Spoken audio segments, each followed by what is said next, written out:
네, 우리 시작하기 전에 우리 옆에 친구들 보면서 이렇게 인사했으면 좋겠습니다. 여기까지 오느라 수고 많았어. 이렇게 한번 인사해 볼까요? 네, 벌써 6월이 되어서 많이 지치고 힘들겠다는 생각이 듭니다. 전도사님은 내일 시험이 있고 다음 주에 본격적으로 기말고사가 시작되는 시즌이라 네, 여러분들도 이제 뭐 얼마 안 남았죠? 네. 오늘부터 우리는 새로운 시리즈를 맞이하게 됩니다. 우리 제목을 보면 뭐라고 돼 있나요? 네, 감이 오는 친구들은 알겠지만 여러분이 생각하는 그게 맞습니다. 네. 창세기부터 신명기까지 모세가 쓴 5가지 책을 중심으로 하나님께서 우리를 향한 그 사랑을 우리가 조금 자세히 살펴보고자 합니다. 그래서 오늘은 그 첫 시간입니다. 사실 환승연애에서 가져온 거 맞거든요. 그 계획할 당시에는 환승연애가 조금 난리였는데 지금 이제 하려고 보니까 그게 많이 시들어가지고 살짝 고민이 됐습니다. 근데 이제 시즌 5 뭐 나온다고 하고 하니까 이제 그거 볼 때마다 설교가 생각이 나겠죠? 네, 그럴 줄 믿고 설교하도록 하겠습니다. 집중해서 잘 들어보면 좋겠습니다. 한동안 쉴 새 없이 받았던 질문이 있습니다. 전사님 환승연애 보셨어요? 아니 그거 보셨어요? 아니, 누가 뭐 어쨌고 환승연애에서 뭐 그러니까 어쨌고 그래서 그건 너무 나쁘고 이런 질문들 되게 많이 받았습니다. 우리 왜 이런 연애 프로그램에 열광할까요? 벌써 입꼬리가 올라간 친구들이 이렇게 보이는데 왜 우리는 이런 프로그램에 열광할까요? 내 얘기도 아니고 남 연애에 이렇게 열광하는 것일까요? 네, 뭐라고 얘기하는 것 같아요. 괜히 이 환승연애 얘기 꺼내면 괜히 뭔가 마음이 한켠이 아려지고 뭔가 설레기도 하고 괜히 뭐 가슴 아프기도 하고 뭐 그런 것 같습니다. 못 본 친구들 위해서 짧게 설명하면 이 환승연애는요, 이 헤어진 연인들을 한 곳에 두고 생활하게 합니다. 같이 지내게 해요. 일정한 규칙을 두고 살게 하고 일정 시간이 지난 다음에 그 헤어진 연인과 다시 만나겠냐 아니면 새로운 만남을 찾아서 연애를 하겠느냐 뭐 이런 결정을 하는 그런 과정을 담은 프로그램입니다. 뭐 굳이 찾아서 볼 필요 없고요. 저는 설교 준비한다고 이번에 좀 찾아서 봤는데 네, 굳이 볼 필요는 없습니다. 설명을 위하니까. 보이지 않는 이 선을 넘나들면서 주는 어떤 긴장감이나 어떤 이 짜릿함, 이 스릴 넘치는 뭐 그런 마음을 담아낸 겁니다. 이 선을 넘어서 설레기도 하고 또 선을 넘어서 가슴 아픈 이야기를 우리는 듣기도 합니다. 여러분, 사람과 사람 사이에는 우리가 지켜야 할 선이 존재합니다. 여러분도 그렇게 생각하시나요? 네, 아무리 가깝다고 하더라도 그것이 연인 사이라고 하더라도 지켜줘야 할 선이 있고 반대로 헤어진 연인 사이에도 지켜야 할 선이 있는 것이죠. 이 넘지 말아야 할 선을 넘어서 다른 사람에게 마음을 환승해 버릴 때 그때 질투와 배신감이 시작됩니다. 여러분, 오늘 본문이 인류 최초로 선을 넘은 사건이 기록되어 있습니다. 인류 역사상 가장 먼저 그리고 가장 완벽했던 관계의 선을 깨뜨린 사건이 기록되어 있습니다. 우리가 잘 아는 선악과 사건이죠. 오늘 3장을 읽었는데 앞선 창세기 2장의 말씀을 살펴보면 하나님께서 사람을 창조하시고 에덴 동산의 모든 것을 주셨습니다. 우리 창세기 2장 16절 말씀을 우리 함께 읽어보도록 하겠습니다. 시작. 그 사람에게 명하여 이르시되 동산 각종 나무의 열매는 네가 임의로 먹되. 여러분, 이 동산 각종 나무의 열매라고 되어 있는데 어떤 것 같으세요? 이 동산 각종 나무의 열매라고 되어 있는 게 무슨 의미냐면 쉽게 말해서 동산에 있는 모든 나무의 열매를 먹을 수 있다는 얘기예요. 모든 나무의 열매. 그리고 내가 임의로 먹되라고 한글 성경에 이렇게 되어 있는데 이 원문에 보면 이 먹는다, 먹다 이 단어를 강조해서 말하고 있어요. 그러니까 이건 단순히 그냥 에덴 동산에 있는 모든 나무의 열매를 그냥 먹는 게 아니라 네가 먹는 그게 완전히 보장되어 있다는 얘기예요. 마음껏 먹어도 된다는 얘기를 하고 있는 것이죠. 그러니까 이 정도로 강조하고 있다는 것은 이 한 절 속에 되게 큰 의미가 담겨 있는 거죠. 단순히 나무의 열매를 먹고 그냥 그걸 먹을 수 있다라는 의미가 아니라 에덴 동산에 허락되어 있는 모든 나무의 열매를 먹을 수 있는데 그 먹는 행동이 완전히 보장되어 있다는 것을 하나님께서 말씀하고 계신 거죠. 그러니까 에덴 동산의 모든 풍요로움을 하나님께서 허락하신 것입니다. 그런데 딱 한 가지, 선악을 알게 하는 나무의 열매는 먹지 말라는 제한을 두셨습니다. 창세기 2장 17절 말씀을 우리 다시 한번 읽어볼까요? 시작. 나무의 열매는 먹지 말라. 내가 먹는 날에는 반드시 죽으리라 하시니라. 아멘. 뭘 먹지 말라고 하셨다고요? 그렇죠. 선악을 알게 하는 나무의 열매. 이걸 뭐 줄여가지고 선악과로 얘기하는데, 선악과라고 성경에 나오지 않고 선악을 알게 하는 나무의 열매라고 이렇게 나와 있습니다. 그러면 동산에 있는 나무의 열매는 다 먹을 수 있었는데 이 나무 딱 한 가지의 열매는 금지하셨습니다. 여러분, 이거는 그냥 단순한 과일 나무가 아닌 것이죠. 하나님은 창조주시고 사람은 피조물이라는 이 사실을 눈으로 보여주는 장치였습니다. 그러니까 너는 피조물이고 내 인생의 주인은 하나님이야 라고 하는 사실을 눈으로 보여주는 가장 안전한 선이었던 것입니다. 그와 동시에 하나님께서 주신 가장 완벽한 사랑의 약속이었습니다. 여러분, 아담과 하와는 하나님과 완벽한 사랑의 교제 속에서 살고 있었습니다. 에덴 동산의 모든 풍요로움을 하나님과 누리면서 말이죠. 그때 누가 등장하나요? 뱀이 등장합니다. 그 뱀이 하와에게 접근해서 이렇게 말합니다. 오늘 본문 1절 말씀인데요, 또 함께 읽어봅시다. 시작. 그런데 뱀은 여호와 하나님이 지으신 들짐승 중에 가장 간교하니라. 뱀이 여자에게 물어 이르되 하나님이 참으로 너희에게 동산 모든 나무의 열매를 먹지 말라 하시더냐. 아멘.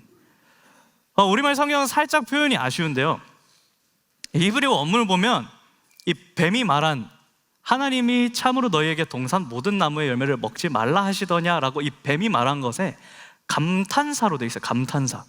그럼 감탄사가 뭐죠? 감탄사. 좀 놀래야 나오는 거잖아요, 그렇죠? 감탄하면서 어떤 상황의 경이로움을 표현하면서 하는 게 감탄사나요? 감탄사잖아요, 그렇죠? 그러니까 하나님께 이 뱀이 이렇게 얘기하는 거예요. 하나님이 너희가 동산 모든 나무의 열매를 먹지 말라고 하셨다고? 이렇게 찾아오신 거죠. 진짜 아무것도 먹지 말라고 하셨다고? 마치 엄청난 걸 발견한 것처럼 호들갑을 떨면서 하와에게 다가와서 뱀이 말하는 겁니다. 이 감탄 섞인 거짓말에 하와는 이렇게 대답을 합니다. 본문 2절 3절 말씀을 우리 함께 읽어보도록 하겠습니다. 시작. 뱀에게 말하되 동산나무의 열매를 우리가 먹을 수 있으나 동산 중앙에 있는 나무의 열매는 하나님의 말씀에 너희는 먹지도 말고 만지지도 말라. 너희가 죽을까 하노라 하셨느니라. 아멘. 여러분, 하와의 대답이 어떤가요?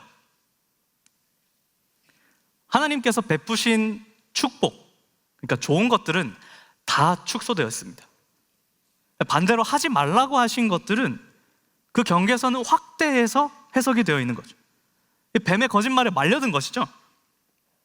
여러분, 하나님은 동산의 모든 나무의 열매를 먹을 수 있다고 말씀하셨지만 하와는 그냥 동산에 있는 나무의 열매를 먹을 수 있다고 줄여서 얘기합니다. 하나님께서는 먹지 말라고 말씀하셨지만 하와는 먹지도 만지지도 말라 이렇게 말합니다. 하나님은 반드시 죽을 것이라 말씀하셨지만 하와는 어쩌면 죽을지도 몰라 라고 말합니다. 여러분, 하나님의 말씀에 자기의 생각이 더해진 것이죠. 매 순간 하나님의 말씀을 기억하지 않으면 우리도 하나님의 말씀을 다르게 기억하고 해석할 수 있습니다. 여러분, 이렇게 흔들리는 하와의 생각을 뱀은 놓치지 않습니다. 그리고 이렇게 말합니다. 너희 절대로 죽지 않을 거야. 그리고 그걸 먹으면 너희 눈이 밝아져서 선악을 아는 하나님처럼 될 거야 라고 뱀이 속삭이는 겁니다. 여러분, 이 선악을 알게 하는 나무의 열매를 먹으면 하나님처럼 된다고 말합니다. 여러분, 도대체 선악과가 무엇이길래 이렇게 난리일까요? 이 선악과, 아까 얘기했던 선악을 알게 하는 나무, 이것을 직역하면요, 이 선과 악에 대한 지식의 나무의 열매인 것이죠. 이 선악을 안다라는 표현은 성경 대부분에 판단력을 갖추고 있다는 것을 의미합니다. 그러니까 이 나무는 곧 판단력을 상징하는 게 되겠죠? 하나님은 이 나무의 열매를 금지하셨습니다. 이것은 판단력을 금지하는 것입니다. 인간의 모든 판단, 우리의 모든 판단력과 그 생각을 다 금지하고 무시한다는 표현이 아닙니다. 그러니까 선과 악, 좋은 것과 나쁜 것, 이 모든 것에 대한 판단의 최종적인 결정권이 하나님께 있음을 상징하는 것이 바로 이것입니다. 여러분, 이러한 의미에서 볼 때 이 선악과를 먹는다는 것은 곧 그 모든 판단의 최종적인 결정을 누가 하겠다는 거예요? 사람이 하겠다는 거죠. 내가 하겠다는 거죠. 인간이 하나님이 된다? 이 선을 넘는 행위인 겁니다. 여러분, 이 뱀의 유혹에 하와는 속절없이 넘어갑니다. 뱀은 그 행동이 선을 넘는 것인지 모르게 아주 교묘하게 속삭입니다. 오늘 본문 6절에 나타난 하와의 행위는 이 하나님의 행위와 동일하게 표현되어 있는데요, 6절 상반절 말씀을 우리 함께 읽어보도록 하겠습니다. 시작. 여자가 그 나무를 본즉 먹음직도 하고 보암직도 하고 지혜롭게 할 만큼 탐스럽기도 한 나무인지라. 아멘. 여러분, 하와가 나무를 본즉, 나무를 보니까 먹음직도 했다 하는 이 표현이요, 창세기 1장에 하나님께서 천지를 창조하시고 이 세상을 창조하시고 그 지으신 것을 보시니까 좋았다라고 말씀하는 그 하나님의 주권적인 표현과 동일합니다. 그러니까 지금 하와가 누구처럼 행동하고 있는 거죠? 하나님처럼 행동하고 있는 거죠. 여러분, 하나님께서 우리에게 주신 이 감각, 그러니까 보고 듣고 말하고 맛보고 하는 이 모든 감각은 그 자체로 나쁜 것이 아니죠. 그것 자체로 문제가 되지 않습니다. 진짜 문제는 뭐냐면 인간이 하나님처럼 되고자 해서 선을 넘어서 하나님처럼 행동하는 것이 문제가 되는 것입니다. 하나님께 우리의 판단을 맡긴 채, 하나님께 자신의 판단을 맡긴 채로 하나님이 창조하신 것들을 누리는 것은 결코 문제가 되지 않습니다. 그런데 하나님이 정하신 선을 넘어서 내 마음대로 생각하고 행동하는 것이 죄인 것이죠. 여러분, 하와가 어떻게 했나요? 그리고 결국 이 선악과를 어떻게 하나요? 먹었습니다. 하와도 먹고 아담에게 주니까 아담도 먹었어요. 여러분, 뱀과 대화한 후에 스스로 생각하고 그 나무를 보니까 선악을 알게 할 것 같아서, 선악을 아는 하나님이 될 수 있을 것 같아서 이 선악과를 먹습니다. 그러니까 좋고 나쁨의 기준을 판단하는 것이 내가 되겠다는 선언을 한 것이죠.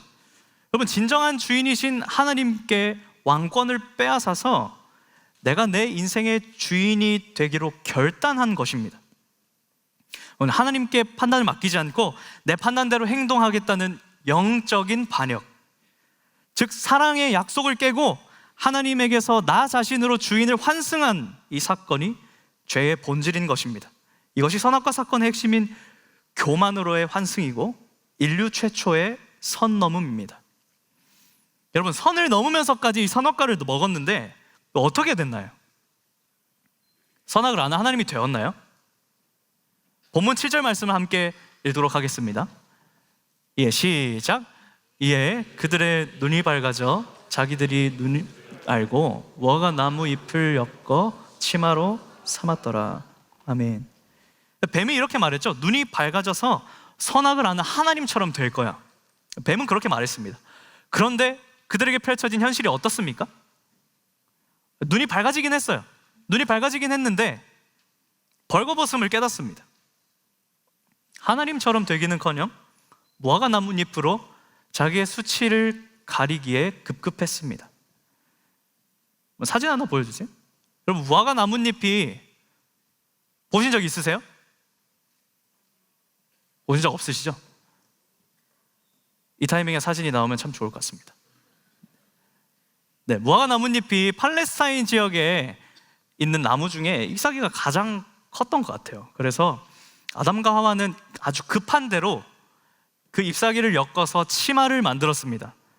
여러분, 잎사귀로 가린다고 해봤자 이게 얼마나 가려지겠어요? 그렇죠? 나무에서 떼는 순간부터 이제 시들어서 힘이 쭉 쳐지고 나뭇잎이 마를 텐데, 그죠? 금방 마를 텐데, 잎사귀가 아무리 크다고 한들 이 부끄러움을 가리기에는 역부족이었습니다. 여러분, 우리가 생각하는, 지금 우리가 입는 그런 긴 치마가 아니었어요. 성경에는 나뭇잎으로 엮은 치마라고 되어 있는데, 어떤 학자는 허리 가리개라고 말하고 싶다고 하더라고요. 허리 가리개. 그러니까 허리만 약간 가리죠. 별로 안 크죠, 나뭇잎이. 네. 그러니까 결국 이게 뭘 의미하냐면요, 인간의 노력으로는 이 죄의 근본적인 부끄러움, 이걸 근본적으로 가릴 수 없었다는 것을 의미합니다. 아무리 노력해봐야 역부족이었던 것이죠. 여러분, 무화과 나뭇잎으로 그들 자신의 부끄러움을 가린 것처럼 이제는 하나님 앞에서 자신들을 나무로 가리기 시작합니다. 본문 8절 말씀을 다시 한번 함께 읽겠습니다. 시작. 그들이 그날 바람이 불 때 아담과 그의 아내가 여호와 하나님의 낯을 피하여 동산 나무 사이에 숨은지라. 아멘. 여러분, 아담과 하와가 어떤 소리를 들었죠? 어떤 소리를 들었죠? 하나님의 소리.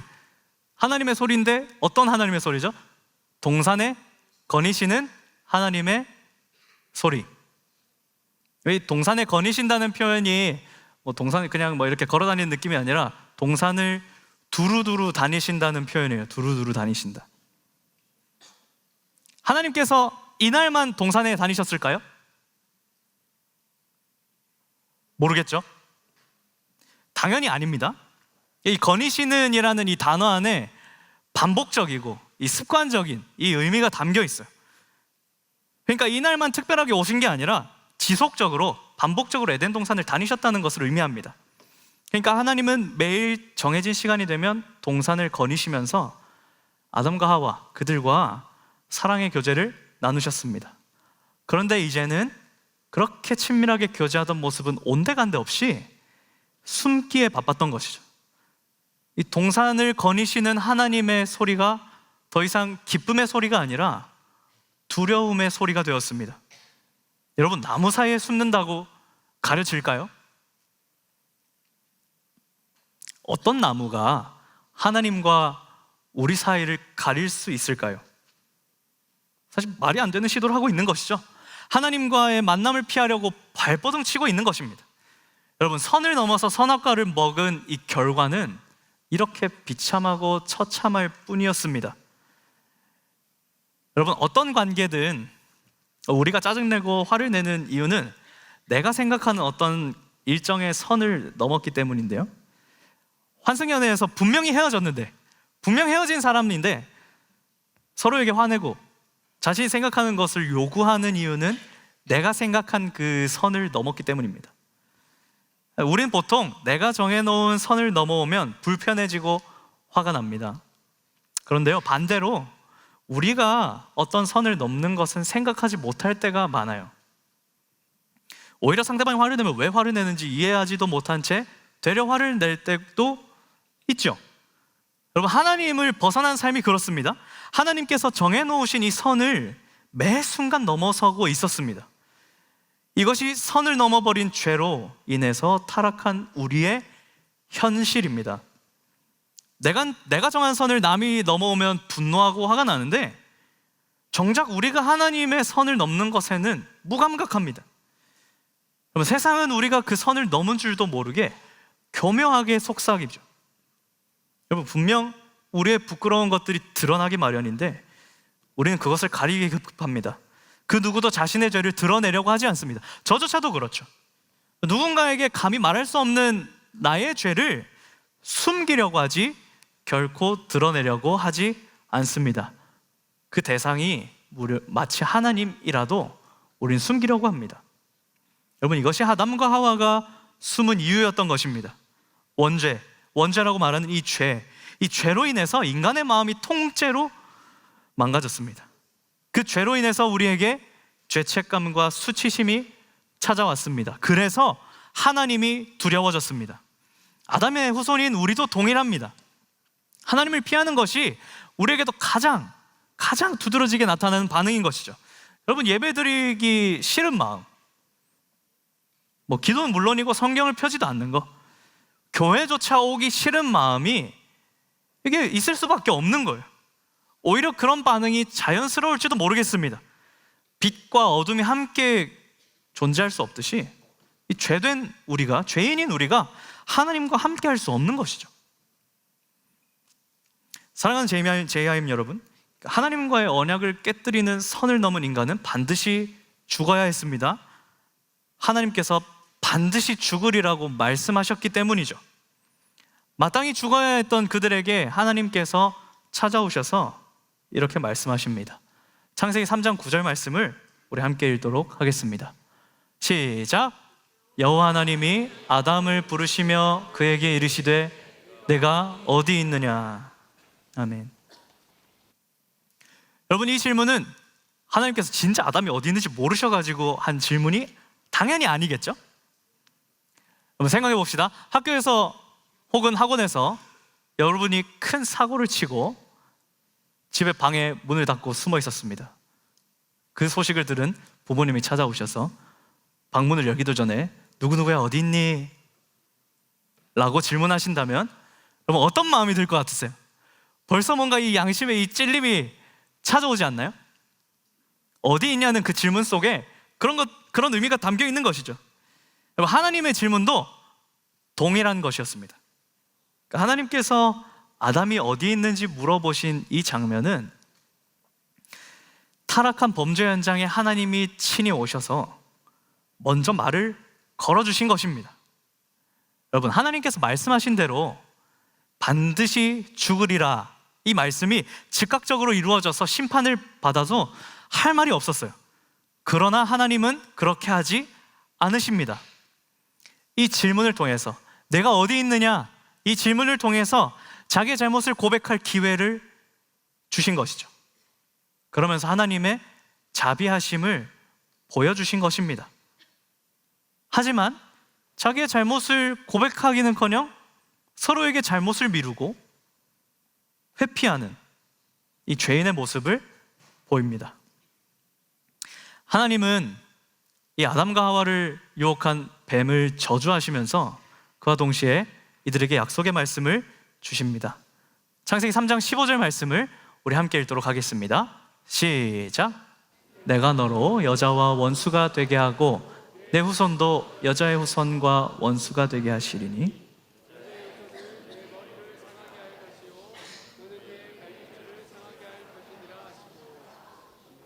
아멘. 여러분, 이 책이, 지금 이 말씀이 쓰여 있는 책은 창세기입니다. 그렇죠? 창세기가 몇 번째 책이죠? 첫 번째 책.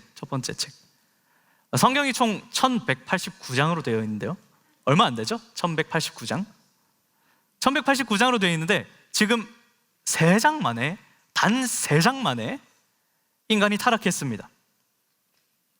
그러니까 지금부터 이 3장이 지난 나머지 1186장은 뭘 얘기를 하는 걸까요? 이 여자의 후손이 누구냐? 이 여자의 후손이 도대체 누구냐? 이 여자의 후손은 언제 오느냐? 여자의 후손이 누구인가 하는 이 질문을 중심으로 흘러가는 것입니다.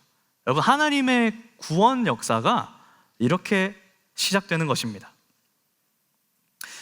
사랑하는 여러분, 참신이신 하나님이 방금 읽은 본문의 말씀대로, 이 본문의 약속대로 인간이 되어서 이 땅에 오셨습니다.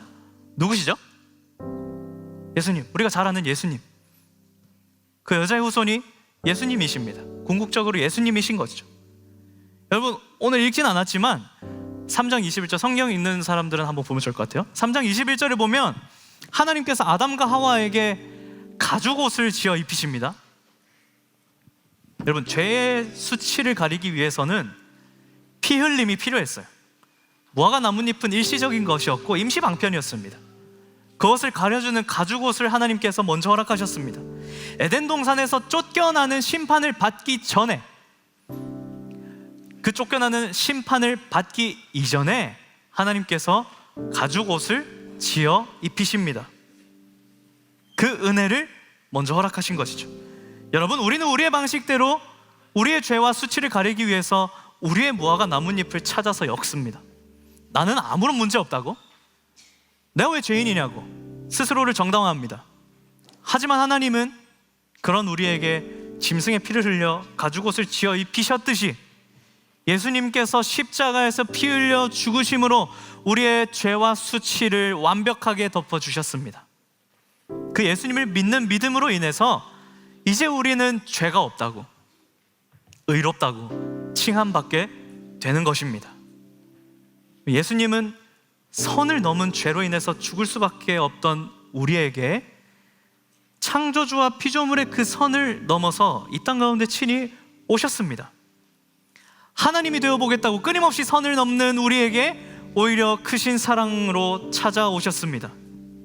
여러분, 그렇다면 이제 우리는 확실하게 정해야 되는 것이죠. 은혜로 환승해야죠. 우리에게 먼저 크신 사랑 보여주신 하나님께 환승해야 합니다. 우리를 위해 창조주의 선을 넘어서 이 땅에 오신 예수 그리스도의 사랑을 받았고 깨달았기 때문에 이제 진짜 환승을 해야 되는 것이죠. 여러분, 선악과 사건의 본질은 내 눈에 보기 좋은 대로 판단하는 것, 즉 좋고 나쁜 것을 내 마음대로 결정하겠다는 교만이었습니다. 여러분, 오늘 예배가 마치고 친구들과 놀거나 또 집에 가서 부모님과 대화할 때 이 순간적으로 찾아오는 문득 짜증이 나거나 내 고집대로 하고 싶은 그런 순간이 반드시 올 거예요. 반드시. 항상 예배 마치고 수련회 끝나고 은혜 잔뜩 받으면 바로 그런 마음이 찾아온다고요. 여러분, 그때 진짜 딱 3초만 멈춰서 이렇게 생각해 봅시다. 스스로에게 질문해 보는 거예요. 지금 내가 하려고 하는 이 모든 말과 행동이 그냥 내가 좋아서 하는 것인지 아니면 하나님이 보시기에 좋은 행동인지 한번 생각해 보는 겁니다. 여러분, 이렇게 한번 생각을 해봄으로써 내 인생의 주도권, 내 생각의 주도권이 하나님께 있음을 기억하는 거예요. 내 생각의 주도권을 하나님께 넘겨드리는 이 연습을 한번 해보는 겁니다. 여러분, 우리는 죄를 지으면 하나님 앞에 감추기 쉽습니다. 여러분, 무화과 잎사귀로 아무리 가려보세요, 가려지지도 않습니다. 나무 사이에 숨어도 숨어지지 않아요. 오히려 하나님 앞에 우리의 모든 죄악을 낱낱이 고백하고 회개할 때 먼저 혼내시고 벌하시는 그런 무서운 하나님이 아니라 내가 어디 있느냐 기회를 주시고 찾아오시는 그 하나님을 만나게 될 줄 믿습니다. 그래서 이번 한 주 여러 가지 고민해 볼 때 하루를 마무리하면서 잠자기 전에 쇼츠 보고 스토리 보고 릴스 보기 전에 하나님 앞에 하루를 돌아보면서 하나님, 내가 오늘은 하나님과 좀 동행해 보려고 했는데, 오늘은 내 인생의 주도권을 하나님께 좀 드리려고 했는데 하나님, 내가 그렇게 살지 못했습니다. 하나님 용서해 주세요. 이렇게 회개하는 기도를 하나님 앞에 올려드려 볼 수 있었으면 좋겠습니다. 그렇게 하루를 돌아보며 내 인생의 주도권이 누구에게 있었는지 생각하고 하나님 앞에 회개할 때 사랑으로 찾아오시는 그 주님을 반드시 만나게 될 줄 믿습니다. 그 주님께서는 자기의 하나뿐인 아들 예수 그리스도를 내어주실 만큼 우리를 사랑하시기 때문입니다. 여러분, 바라기는요, 내 생각과 내 뜻대로 내 인생을 살고자 했던 모든 선 넘는 죄악에서 돌이켜 하나님께서 내 인생의 주도권을 가지고 계심을 인정하기를 소망합니다. 나를 위해서 창조주의 선을 넘어서 이 땅에 친히 찾아오신 예수님의 사랑과 은혜를 기억하면서 하나님께로 환승하는 저와 여러분 되시기를 주님의 이름으로 축복합니다.